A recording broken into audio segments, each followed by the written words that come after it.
आइए आज हम आपको सिखाते हैं कि आईब्रो में शेप कैसे देते हैं। इन आईब्रो में कितनी अच्छी शेप आई हुई है। देखिए आपको दूर से ऐसा लग रहा होगा कि ये आईब्रो थोड़ी तिरछियाँ नहीं, देखिए ये बिल्कुल सामने से इक्वल लग रही है। ये आईब्रो हमारे पास आई थी जो कि बिल्कुल ख़राब हुई थी, तो हमने इनको अच्छे से कैसे बनाया आइए सीखते हैं। Hello everyone, welcome back to my channel Shipra Agarwal Hollywood makeover. आइए आज हम आपको आईब्रो बनाना सिखाते हैं।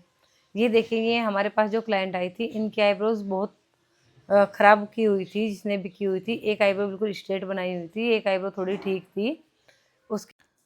ये क्लाइंट हमारे पास आई कि प्लीज़ आप मेरी आईब्रो को ठीक कर दीजिए। मैंने आईब्रो को देखते ही बोला कि ये 100% तो सही नहीं होगी, लेकिन हाँ जितनी सही हो सकती है मैं इनको उतनी सही कर दूँगी। कुछ लोग क्या होते हैं, पैसों के चक्कर में कहीं पर भी आईब्रो बनवा लेते हैं कि अगर हम किसी स्टूडियो में जाएँगे वहाँ पे 30 रुपीज़ लेंगे, 50 रुपीज़ लेंगे। गाँव में तो 20 रुपीज़ में ही आईब्रो बना देते हैं। 20 रुपीज़ और 30 रुपीज़ में फ़र्क ही कितना होता है। अगर आप 30 रुपीज़ में बनवाते हो तो आपकी आईब्रो अच्छी बनती है, अगर आपकी 20 रुपीज़ में बनाते हो तो आईब्रो ऐसी ही बनेगी। अभी देखिए मैंने आपको दिखाया था कि दोनों आईब्रो कितनी इनबैलेंस है। एक आईब्रो बिल्कुल स्ट्रेट है, एक में हेयर ही नहीं है। तो क्लाइंट को ऐसा नहीं करना चाहिए कि आज यहाँ बनवा लिया, आज मैंने आईब्रो यहाँ पर बनवा ली, कल मैंने यहाँ पर बनवा ली। इससे क्या होता है, इससे हमारी आईब्रो ख़राब हो जाती है। आप किसी भी एक जो आपकी आईब्रो आर्टिस्ट हो, जो भी अच्छी आर्टिस्ट हो, आपको उन्हें पकड़ना है और ये देखना है कि आईब्रो में शेप कैसे देती है। अगर भी आपकी आईब्रो अच्छी बनाती है तो आपको कोशिश करना है कि आप उन्हीं के पास अपनी आईब्रो को बनवाइए। यहाँ पर देखिए, यहाँ पर मैं ज़्यादा हेयर्स थ्रेड सीजर में नहीं ले रही हूँ, क्योंकि अगर मैं ज़्यादा हेयर्स लूँगी आईब्रो में इनके पहले ही बहुत ख़राबी हो चुकी है। बहुत जगह बाल नहीं है, कहीं कहीं पर बाल है, कहीं पर बाल बिल्कुल भी नहीं है। अगर मैं एक बारी इस सीज़न में ज़्यादा थ्रेड ले लूँगी तो उससे इनकी ये आईब्रो में एक और ज़्यादा कमी आ जाएगी, अच्छी नहीं बनेगी। तो इसलिए हम लोग क्या करेंगे, हम सीज़र बनाकर बहुत कम कम हेयर निकालेंगे, जिससे इनकी आईब्रो में कोई भी गड़बड़ ना हो। आईब्रो को हम जिस शेप में बनाना चाहते हैं, हम अपनी सीज़र को उसी के अकॉर्डिंग चलाएँगे। अगर हमें कर्व शेप में बनानी है तो हम कर्व शेप में बनाएँगे, राउंड शेप में बनानी है तो हम थ्रेड को राउंड शेप में चलाएँगे। जिस तरह से भी हमें अपनी आईब्रो की शेप देनी है, हम उसी के अकॉर्डिंग थ्रेड को चलाएँगे। यहाँ पर देखिए आपको एक-एक चीज़ है कि आईब्रो में कौन-कौन से हेयर निकलने हैं, कहाँ से निकलने हैं, वो बिल्कुल क्लियरिटी से दिख रही होगी।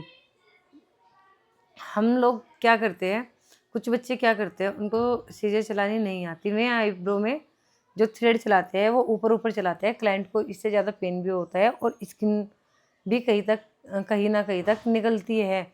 जब हम थ्रेड को स्किन से लगाकर चलाते हैं तो उससे एक हमारे क्लाइंट को पेन कम होता है, हमारे हेयर ईज़िली निकलते हैं और काफ़ी फिनिशिंग के साथ निकलते हैं।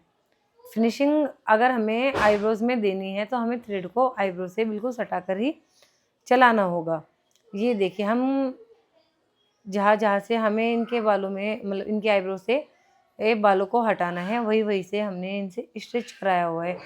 आईब्रो को स्ट्रेच कराना बहुत ज़्यादा ज़रूरी होता है। अगर आईब्रो थोड़ी भी लूज़ रह जाए पकड़ने में तो वहाँ से स्किन आ जाती है। हेयर भी अच्छे से नहीं निकलते और शेप भी ख़राब हो जाती है। जैसे ही हम किसी का आईब्रो बनाते हैं, हमें इन छोटी-छोटी बातों का ध्यान रखना चाहिए। ये देखिए कि एक आईब्रो में और दूसरे आईब्रो में कितना डिफ़रेंस है। आपको डिफ़रेंस बिल्कुल अलग ही दिख रहा होगा। ये देखिए, आपने स्टार्टिंग में भी देखी थी कि कैसी इनकी आईब्रो की शेप थी और अब क्या बन गई है।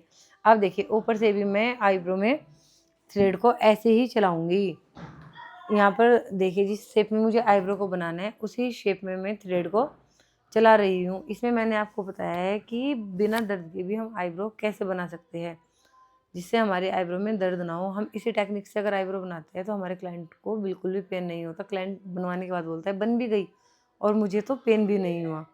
ये देखिए यहाँ पर क्या होता है, कुछ क्लाइंट्स की नीचे मतलब जब हम यहाँ पर आईब्रो बनाते हैं तो आपने देखा होगा यहाँ पर बहुत से क्लाइंट की स्किन आ जाती है। तो हम हमारे क्लाइंट की स्किन ना आए तो हम उसके लिए क्या कराते हैं, हम उसको नीचे से थोड़ा स्ट्रेच करा देते हैं, वहाँ से स्किन लूज़ नहीं रहती और थ्रेड में नहीं आती, जिसकी वजह से स्किन भी नहीं थ्रेड में स्किन नहीं आती और हमारे क्लाइंट को वहाँ पर मार्क नहीं आते। ये देखिए मैंने नीचे फिर से इनको बोला आईब्रो पकड़ने के लिए और फिर हम इनकी आईब्रो को बना रहे हैं। ये देखिए मैंने आपको पहले भी बताया था कि जिस शेप में हमें आईब्रो बनानी है, उसी शेप में हम थ्रेड को चलाएंगे। अगर आपको और भी वीडियोस देखनी है तो उनकी वीडियो मैंने इसी चैनल पर अपलोड की हुई है। और आप ऐसी वीडियोस को और देखने के लिए, ऐसे हैक्स को और देखने के लिए आप मेरे चैनल को सब्सक्राइब कीजिए, लाइक कीजिए, कमेंट कीजिए, शेयर कीजिए और अपना सपोर्ट बनाए रखिए। आपको जिस भी टॉपिक पर न्यू वीडियो चाहिए आप हमें कमेंट कर सकते हैं और हम उस पर वीडियो अपलोड कर देंगे। अभी हमें किसी क्लाइंट का इंस्टाग्राम पर भी मैसेज आया था और यूट्यूब पे भी कमेंट है कि मैम हमें आईब्रो का समझ नहीं आता कि अगर आईब्रो हमारे पास ख़राब आती है तो हम उसको कैसे सही करें। तो इसके लिए हमने एक जिनकी आईब्रो ख़राब हुई आई है, हमने उन्हीं की आईब्रो की वीडियो डाली है। ठीक ठाक वीडियो की तो कोई भी डाल सकता है, ऐसी वीडियो डालनी चाहिए जो आपने किसी की आईब्रो बिल्कुल डिसमिस हो गई हो और आपने उसको ठीक किया हो। तो मुझे लगता है कि जिन्होंने भी हमें कमेंट किया था या मैसेज किया था उन्हें ये वीडियो काफ़ी हेल्पफुल हो। पहली आईब्रो में आपने देखा कि कितनी अच्छी शेप आई हुई है।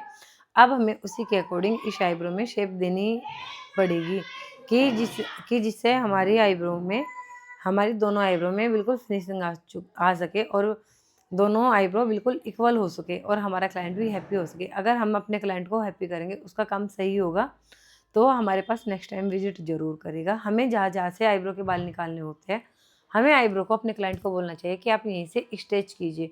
कुछ लोग क्या करते हैं कि आईब्रो की शेप हमें कुछ और देनी होती है और उसको स्ट्रेच कहीं और से कराते हैं। आपको जहाँ से जिस शेप में आपको आईब्रो में शेप देनी है, आप वहीं से आईब्रो को स्ट्रेच कराएंगे। ये देखिए यहाँ पर मुझे थोड़े से हेयर अनइवन लग रहे हैं, तो अब हम इनको इक्वल करेंगे। इसमें थोड़े से हेयर एक्स्ट्रा लग रहे हैं, तो अब हम इनको थ्रेड की हेल्प से दोबारा निकालेंगे और जो हमें हेयर थोड़े एक्स्ट्रा लग रहे हैं उनको हम सीजर की हेल्प से इवन कर लेंगे दोनों साइड से। ये देखिए, हमें इसके लिए काफ़ी शार्प होती है जो सीज़र, वो लेनी चाहिए। उससे हेयर्स काफ़ी अच्छे से ट्रिम होते हैं। ट्रिम करने के बाद हमें देखना चाहिए कि हमारी आईब्रो में कहाँ कहाँ पर गड़बड़ रह गई है। ये देखिए, मुझे जहाँ से इनके आईब्रो में लगा था कि यहाँ पर हेयर है, मैंने इनको बोला कि आप प्लीज़ यहाँ से स्ट्रेच कीजिए। ये देखिए, यहाँ से हेयर निकलने के बाद आपको भी लगेगा कि हाँ, यहाँ पर रियल में हेयर थे। जब आप किसी काम को करते हैं तो आपको उसमें अपनी कमियाँ या अपनी खूबियाँ अलग ही दिखने लगती है, आप उसको अच्छे से करते हैं। कोई भी जो जिस काम को करता है, कोई भी कुछ भी गलत नहीं करता, सबके तरीका अलग होते हैं, सबके करने की टेक्निक अलग होती है। ये बात अलग है कि आपके क्लाइंट को आपका काम कैसा लगता है। आपके पास काम होगा, आपका क्लाइंट को अच्छा लगेगा कि तभी आपके पास में काम होगा। ये देखिए, अभी जो हमें आगे से हेयर्स लग रहे थे, जहाँ पर बिंदी वाली जगह होती है, नोज़ के अपर में होती है हमारी जो आईब्रो का मिडल स्पेस होता है, हमें उसमें ज़्यादा स्पेस नहीं रखना चाहिए, बहुत ज़्यादा भी नहीं, बहुत कम भी नहीं, इतना कि सामने वाले की नोज़ को ऐसा लगे कि हमने जैसे कॉन्टोर कर दिया है। ये देखिए, यहाँ पर फिर से मुझे लगा था कि यहाँ पर 1-2 बाल बच गया है, यहाँ पर मैंने फिर से स्ट्रेच कराया और स्ट्रेच कराने के बाद ये देखिए मैंने एक थ्रेड की सीजर की हेल्प से उसको आराम से निकाल दिया। हमें सीजर चलाने का इतना एक्सपीरियंस होना चाहिए कि अगर हमारे आईब्रोज़ में काफ़ी हेयर्स है और वहाँ पर हमारा एक ही हेयर है, वो भी हम ईज़िली निकाल सकें। ये देखिए, यहाँ पर मैं अपने क्लाइंट का एक-एक हेयर करके निकाल रही हूँ, जिससे उनके आईब्रो से एक्स्ट्रा हेयर ना निकल जाए। अगर एक्स्ट्रा हेयर निकल गया तो उनकी आईब्रो पहले से ही ख़राब थी, वो इतनी अच्छी नहीं लग पाएगी, उसमें फिर से आईब्रो ख़राब हो जाएगी। ये देखिए, ये हमारे क्लाइंट का फाइनल रिज़ल्ट था और कितना अच्छा था। ये बोल रही थी कि मेरी आईब्रो तो बहुत अच्छी हुई है और ये काफ़ी हैप्पी